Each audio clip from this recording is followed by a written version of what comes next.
In questa nuova installazione, Veneto Macchine presenta la sua ultima linea di frittura automatica con sistema di aromatizzazione, una soluzione progettata per garantire efficienza, precisione e qualità costante.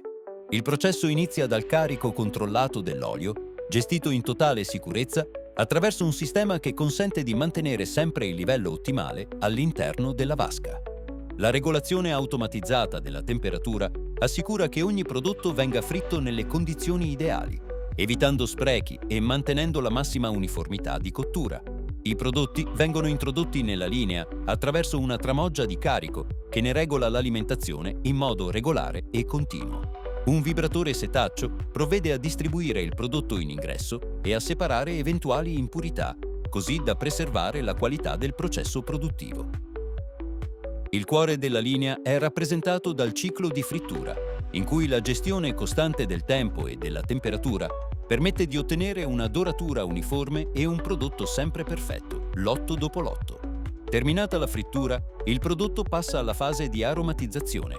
Qui un sistema dedicato nebulizza l'olio e dosa con estrema precisione l'aroma desiderato, distribuendolo in maniera uniforme. Il risultato è un prodotto pronto per il confezionamento, fragrante e dal gusto inconfondibile.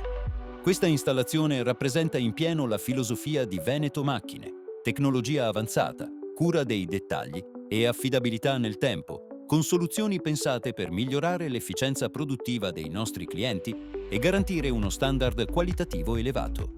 Se il video ti è piaciuto, lascia un like e iscriviti al canale per rimanere aggiornato sulle prossime realizzazioni di Veneto Macchine.